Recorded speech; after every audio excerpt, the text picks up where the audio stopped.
The first sanctioned state high school softball tournament in South Dakota history worked through raindrops yesterday to finish all but one of its opening round games. And once Brookings walked off O'Gorman 6-5 this morning, it was officially on to semifinal Friday. First up in AA, top-seeded Lincoln locking up with Sioux Falls city rival Jefferson. The Patriots starting fast. Dylan Severson cranking one deep. Just misses a home run. She will settle, though, for a double. And that sets the stage for the Patriots' first two runs when Madison Evans, it's a deep shot of her own, 2 score on that, and it's 2-zip. Peyton Seefeld up 2 batters later. We're getting the 2 theme here. Well, she gets us out of it with a sac fly that'll score Evans and make it 3-0. The Cavaliers did keep fighting. Nice play at short here from Taylor Duncan to get the out. They made it close, yet Lincoln would hang on to win this one by a final score of 4-2. They will play for the first ever sanctioned AA state title tomorrow at 5:30 against Brookings. The Bobcats, who, as I mentioned, started their day by winning the quarterfinal that was delayed with O'Gorman.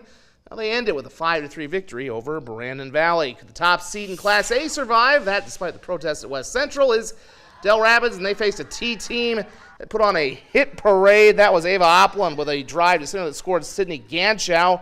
Titans led 14-9, and they kept it going in the 7th. That's a big fly from Addison Hansen, 2-run bomb.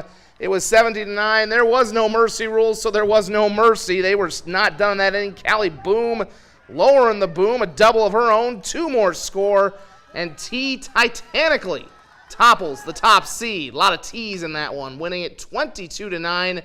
Their prize for knocking off the number 1 seed is, well, getting the team that probably should have been the number 1 seed, the only unbeaten team in South Dakota, West Central. In the 5:30 championship tomorrow, the Trojans dominating Dakota Valley 16-2 to improve to 21-0. The last time these two teams played, by the way, back on April 27th, it was actually one of the Trojans' closer games of the year. They only won that 7-0. Finally, in Class B, the best game of the semifinal round between Arlington and Castlewood, and Castlewood breaks the seal in the first. Madeline Horn belting one deep. This one will stay in the yard. However, it will be good enough to score Mackenzie Everson, who motors on in, and it's 1-0. Arlington responds in the third on a bizarre play. Harley Johnson bloops this one to left. It drops in. Isabel Stevenson scores to tie the game up. Just beats the throw. Throw gets away, so the Cardinals thinking maybe they'll get another run here, but Sony Johnson holds up at third. That's when the throw to the pitcher gets away, and in comes Johnson to score and give him a 2-1 lead. Arlington would lead this game 5-1 into the last inning when Castlewood stormed back. Their first 4 hitters reached, and the big blow again comes off the bat of Horn. 2 runs score on that double. The Warriors go ahead for good and hold on in the bottom of the inning to win a wild game 6-5. They will take on Alcester Hudson for the title tomorrow after the Cubs had no problem with Bonham. Again, every championship game starts at 5:30. We'll have plenty of highlights tomorrow night.